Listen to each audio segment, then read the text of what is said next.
two of the best games in the Triad every Friday. All comes down to today. Catch the action on WTOB 980 AM and 96.7 FM.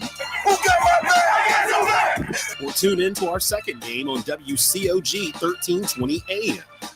Both games powered by TobaccoRoadSportsRadio.com, your home for Triad Sports. Attention pizza lovers in the Triad. Are you ready for a taste sensation that will blow your mind? Look no further than Lido Pizza, where flavor and value collide. For a limited time, Lido Pizza in Kernersville is serving up hot and fresh deals that you just can't resist. Monday special. Get a calzone or a stromboli for only $5. On Tuesday, get a spaghetti entree dish for only $5. On Wednesday, kids eat free with a paying adult. Lido Pizza, your next guilty pleasure. 220 Market View Drive in Kernersville. Call and place that order right now at 336-993-5336. For the best high school football games in the Triad every Friday. Can't touch this. Live sports talk on everything from ACC to Bowman Gray. Can't touch this. The most extensive Carolina Panthers coverage in the Triad. Can't touch this. Plus your exclusive home for Charlotte Hornets in the Triad. Break it down. Add in your Triad home for North Carolina A&T Athletics, and you've got Tobacco Road Sports Radio, your home for Triad Sports. One-on-one down the sideline. One. Caught the ball. 10-5. He's in.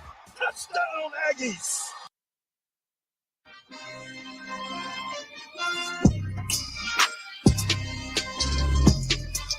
It's the Blue and Gold post-game show presented by Lido Pizza of Kernersville. Daily lunch deals, pizza, salad, subs, and more. Right off Salem Parkway at 220 Market View Drive in Kernersville. Lido Pizza, worth the drive. Call 336-993-5336 now to place your order. And we thank Lido Pizza for being the sponsor of the Blue and Gold post-game show, along with Al Swann and Billy Covington. Donal Ware with you. A&T drops the game to Villanova 37-14. And fellas, it looked like early on we were going to have a ball game, and A&T was hanging right there. They got the 94-yard kickoff return for a touchdown by Taymon Cook to take the lead, and then even came right back, scored another touchdown, took the 14-13 lead. But then, as we talked about, the key play, A&T down, what was it, 13? 13, and then that a big play with the pooch kick right just before halftime, and of course, no mistake by the Aggies in not calling for a fair catch, and indecisive. Villanova recovered, and fortunately for us, they only put 3 points on the board, because with some questionable game management on the part of Villanova, which was advantageous to us, and they were only able to put up 3 points. But, this is something that, we talked about all year, Donald, that going into this game, especially in this new conference, some of the challenges that that the Aggies were going to face. And it's all come to fruition. Most of the teams that we play, we're just undersized up front. And that's not to make excuses, but it's just a fact of life. And also early on, we were not getting what you might call consistent quarterback play. But it seems as though the last couple of games, maybe we have found our answer, one of the answers at quarterback. And we can hopefully build upon that as the season progresses. But still going to be problematic. Every team we played, this is going to be a blueprint of what we saw today. Massive offensive lines, running backs, who really powerful running backs. And, of course, we're going to be undersized in most of the games that we play. So if we can't get together or get some offensive momentum, it's going to really make it tough for us to come out victorious in these games. Daryl, who has joined us on the post-game show, each time we've done this ever since the North Carolina Central game, says they ran all over us all day long, which I mean, Villanova did do that both through the air and on the ground. Linder says, patience, our young quarterback is growing through freshman growing pains. He will improve as he gets more game experience. And that's true. The other thing is, the receivers bottom line is the receivers have to help. We had, by my last count, at least 3 catches today, Donal, that the receivers had to make. I mean, the ball was right in their hands, and of course they couldn't bring it in, and of course that doesn't do anything to help the quarterback. And when the tight ends started to catch the ball, we saw that we were able to get some offensive momentum going, and I believe that we have found a quarterback, somebody that we can really build this offense around and give him some plays that's going to give him some nice, easy throws that's going to build his confidence. Try to get the ball in the hands of our playmakers. Everything can't be a 40-yard pass down the field. And I think if we do that and complement our running game, then I think that's going to be a success, a recipe for possible success as we get into the rest of the conference schedule. Janelle, who has joined us also every time that we've done this Blue and Game post-game show, says she didn't like the game plan. Okay, got it. I got you. And she says we got to do better. And Yes. and I mean, Janelle, you're right. She's right. It has to be better. Melissa says it's still not personal to them, and I get it. Jonathan says secondary had a rough time out there, and the secondary did. I mean, we thought, with Aaron Harris being out, it would be a bit of an issue, but some of those really were blown coverages. I mean, Villanova had a couple of blown coverages for touchdowns. Exactly. And, we mentioned earlier when Villanova really had a really good game plan. They, of course, used that running game to set up the pass. And so a couple of times we saw that our guys on the back end got caught looking into the backfield, expecting a run. And, of course, they gave up a big play. And also, can't forget the fact that Villanova has some really skilled wide receivers. You talked about them before the game, Donal, and quarterback was more than adequate. So a lot of pressure on the guys in the secondary. Daryl says next season will be better. This season will be more of the same. And Billy, I mean, it's a situation where, you have new coaching staff kind of coming in and want to get some of their players in. And it, look, it could begin with KJ White because he's a guy that you can, may be able to build around. But, we got to play this season out and hope and just try to improve each and every game. Well, KJ looked real well last week at Norfolk, and he had some good moments today.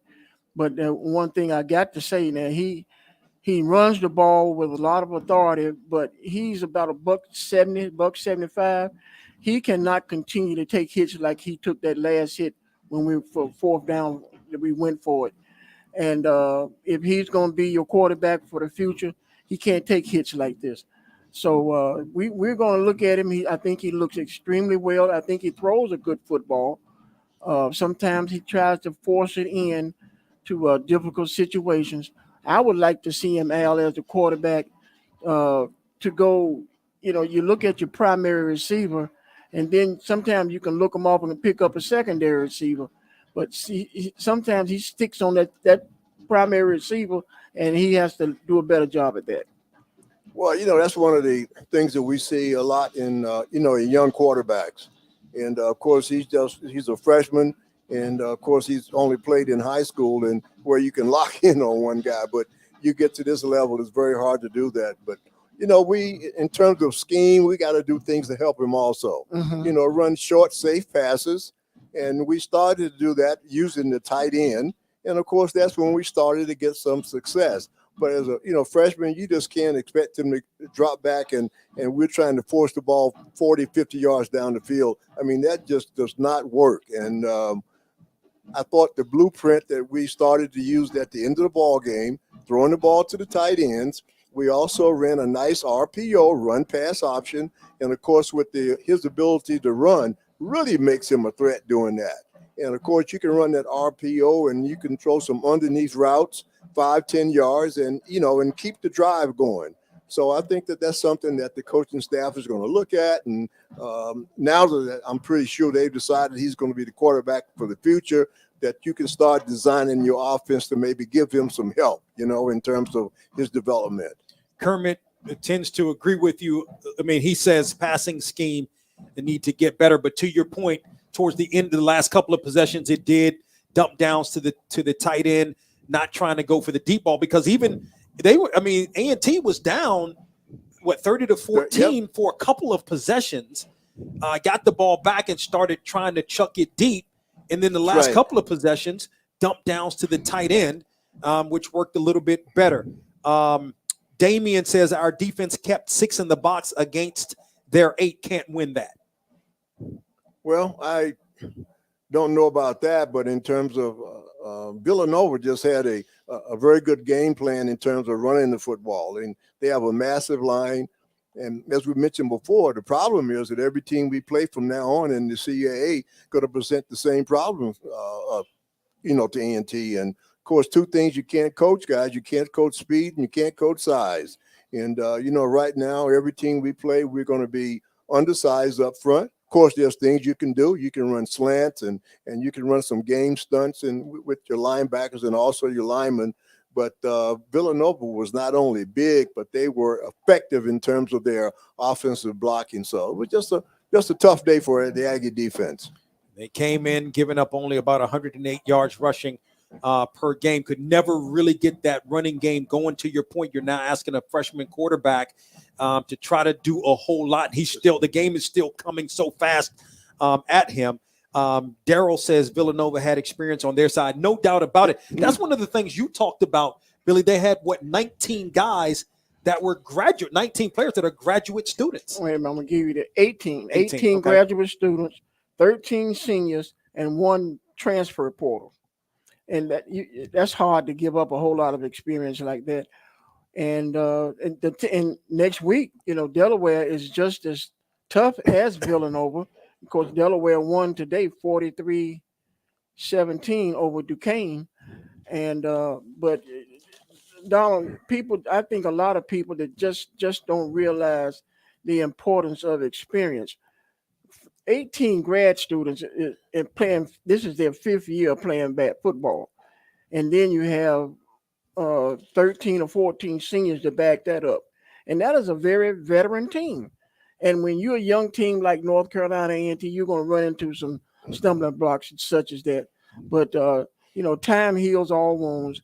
And I was telling a friend of mine recently, A&T and Coach Brown needs about 2 years of good recruiting and things will be different.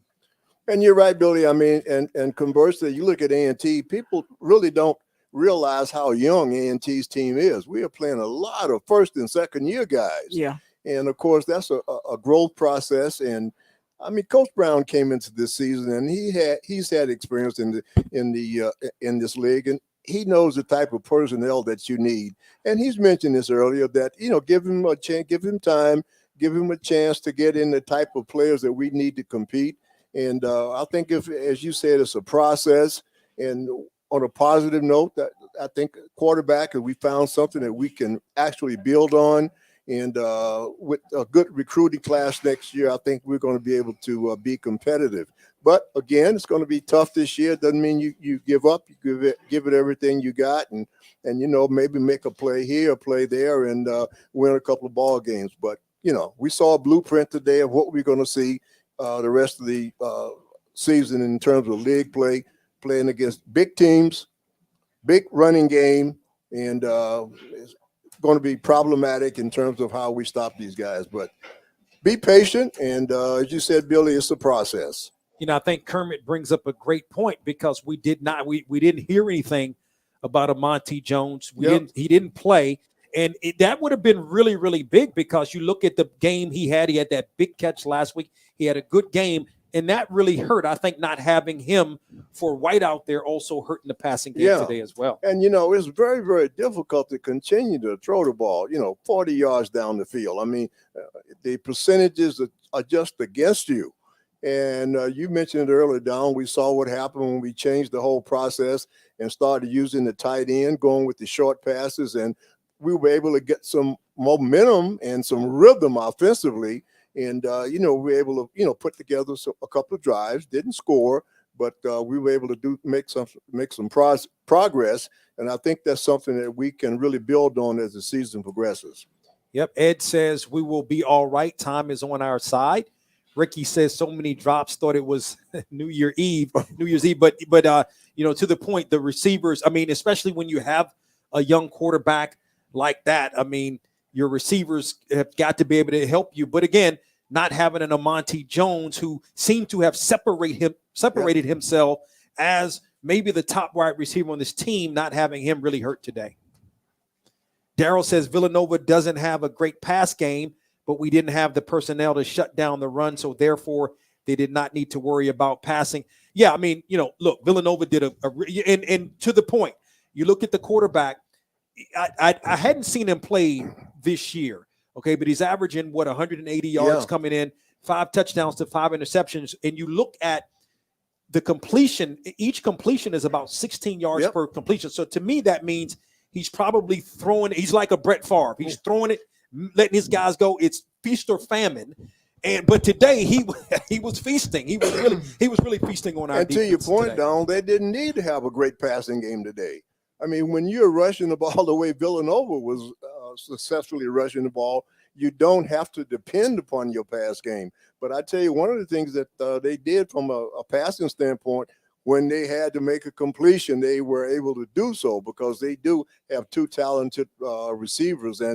But their game plan was just what they wanted to do. They wanted to run the football. They ran the football. They wanted to set up their passing game with the run. They were able to do that. And, of course, when we can't effectively get any momentum going offensively, and it makes the defense have to play so many plays and just a matter of, getting worn down. And we saw that happen today. Nick Dobson, 4 receptions, 52 yards. KJ White was 8 of 17 for 64 yards. He had no touchdowns, didn't throw an interception either. Kenji Christian, 11 carries for 64 yards. White was 13 carries for 44 yards. Defensively, Mulder is a true freshman. He had 11 more tackles today, 7 of those solo. Varian Cole had 9 tackles, 6 solo. And Turner had 8 tackles, 6 of those solo. Of course, he came in leading the nation in solo tackles at 9 a game. So that's going to drop a little bit, but I'm sure when the numbers come out on Monday, probably will still be leading the nation in tackles. But, hopefully going into next week, what are some of the, because this is going to be a tough Delaware team, a perennially tough team.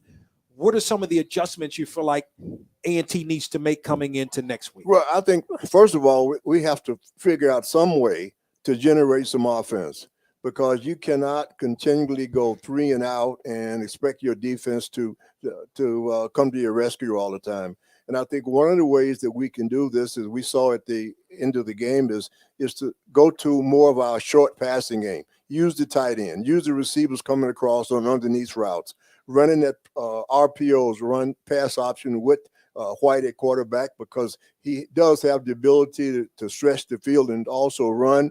And also, when you go to that, it's a safe pass. You're only throwing the ball maybe 5-6 yards in the air, and give the receivers some degree of ability to make a play after they catch the ball. So I think that's a good formula. But, we just can't continue to have an offense to where we're going 3 and out, and that defense has to play so many plays every game down. It's just too much wear on them. Aggie Nation, very passionate about these Aggies. We get that. And, as the season has kind of progressed, you're seeing a little bit more of Aggie Nation in some respects, being patient a little bit, understanding that this is a process, because Hans says it's going to be fine. An off season in the weight room, a true Vincent Brown recruiting class, time in the film room, and a productive spring will spring forth a glorious harvest in the fall. Daryl also says penalties, 3 penalties for 20 yards. Not bad. You look at this team a year ago, I mean, you would have had, 9-10 penalties for 100 yards in the ball game. Right. They've really cleaned it up. And again, I think the key is going to be the Coach Brown getting his recruitment class in here, because he came into the season knowing what type of athletes you need to compete in this CAA. And I think to that point, as you mentioned, Billy, he's already got a couple of commitments from some big linemen, defensive linemen, and just give him a chance. It's a process. And one of the positive points, again, I think we found a quarterback that we can build an offense around, and just give him opportunity, give him plays that where he can play to his strength, and just be patient. And it's going to be a tough year. No doubt about it. It's going to be a very, very tough year. But hopefully in the long term, things will work out. We're going to get ready to wrap it up here on the Blue and Gold post-game show, brought to you by Lido Pizza. Billy, any last words? Well, Donald, I think we learned a lesson today, and I think it's something that we've talked about here on the air, that what we saw today, we're going to continue to see the rest of the season, and that's teams running the ball against North Carolina A&T because of the size. You were talking about approximately 50 pounds per man differential in the offensive lineman of Villanova today versus the defensive lineman of North Carolina A&T. So, Al, you've coached for years. You got a 265-pound defensive lineman, and the offensive lineman is 330. Pretty soon that's gonna get to you. So I think that we'll be okay. Aggies don't like losing, but it's just a part of growing up. If we just keep nurturing this thing, keep some water on it, and pretty soon it's going to bear some fruit, and we'll be back on top where we need to be. Al, any last words? And piggybacking what you were talking about, Billy, in terms of the offensive line of Villanova, not only were they bigger, they were an outstanding blocking offensive line. Oh, yeah. Those guys, they had an outstanding run block offensive line. Those guys got helmet on helmet. They had great feet. They were getting into the second area, get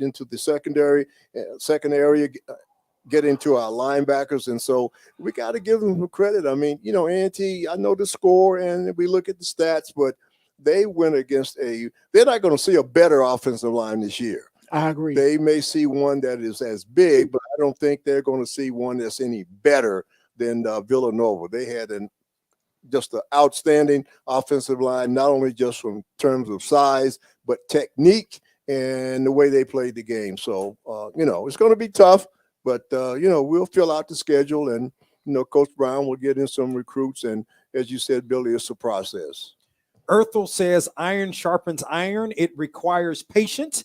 Timothy says Aggie pride. Daryl says see you all in Newark, Delaware next week at UD. And Kermit gets the final word. He says Aggie land will be okay in the hands of KJ. Like that, Kermit.